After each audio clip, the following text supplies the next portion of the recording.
Olá, olá pessoal, tudo bom com vocês? Vamos continuar aqui o nosso estudo sobre os estados de agregação da matéria e na aula de hoje vamos resolver uma questão que fala sobre o ciclo da água. Considere a figura abaixo na qual o ciclo da água está esquematizado e marque a alternativa correta.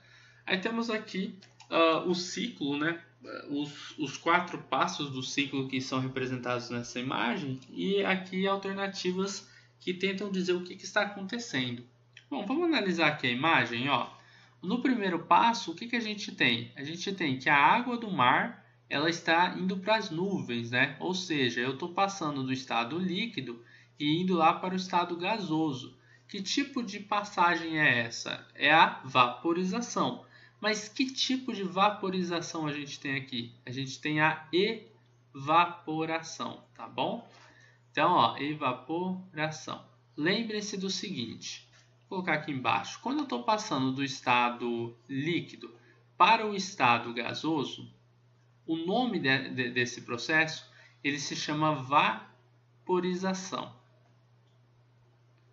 Só que existem 3 tipos de vaporização que são diferentes. Existe a evaporação, existe a ebulição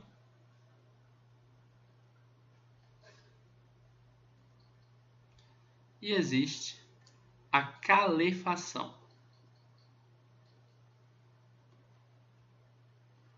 Quais são as diferenças entre esses 3 processos, né? Os 3, eles são passagens do estado líquido para o estado gasoso, certo? Então, os 3 eles estão ganhando energia, porque esse processo aqui é um processo endotérmico, né? Onde ocorre a absorção de energia, um processo endo, beleza? Qual que é a diferença? Na evaporação acontece, por exemplo, ali na imagem onde a gente tem um mar, né? E a água ela está evaporando, ou seja, com o tempo, com o aquecimento, antes de chegar em 100 graus Celsius, a água ela vai evaporando, muito por causa da pressão de vapor da água, tá?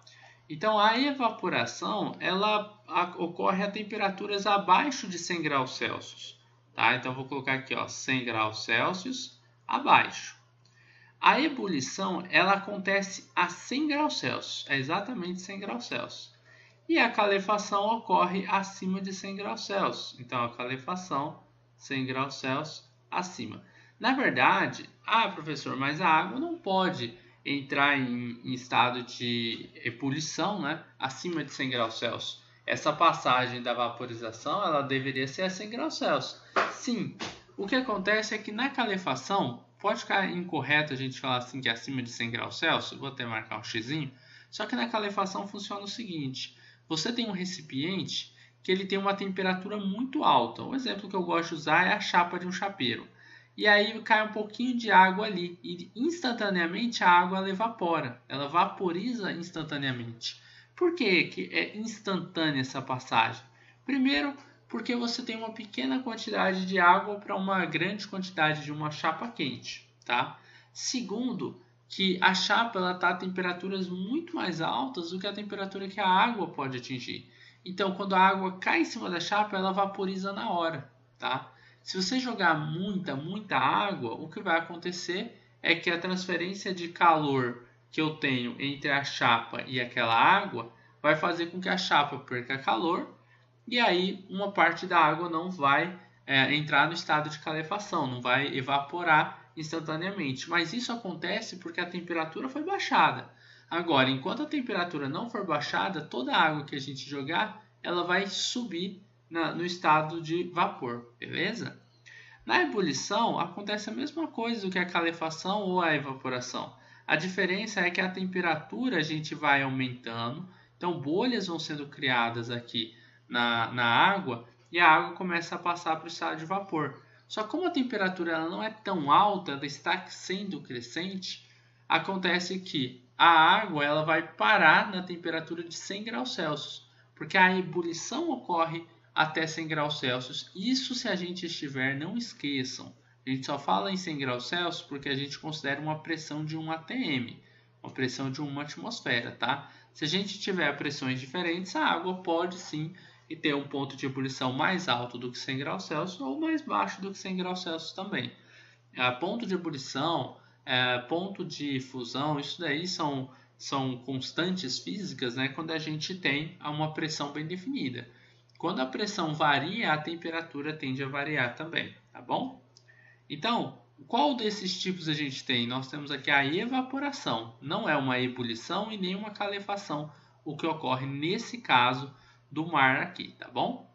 Então, ocorreu a evaporação, depois, com o tempo, o que vai acontecer? A água que estava aqui na forma de vapor, ela vai passar para o estado líquido, vai juntar muitas partículas de água e elas tendem a passar para o estado líquido. O nome disso é condensação.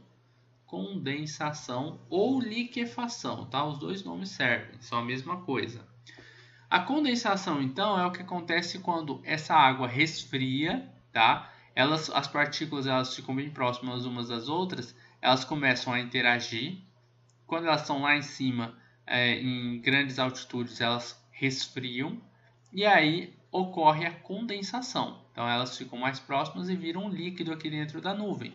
Esse líquido, como ele é mais pesado que as partículas na forma de vapor, na forma gasosa, eles precipitam e ocorre aqui a chuva. Então a gente poderia dizer que esse terceiro processo é a precipitação.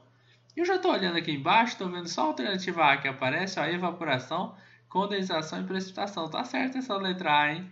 E aqui, infiltração vai ser o último passo, aonde a água é infiltrada nos solos, né? E depois passa de novo lá para os rios. Então a gente já matou aqui, olhando aqui a letra A, ela é a alternativa correta. A outra ia começar com condensação, tá errada. Infiltração é o último processo.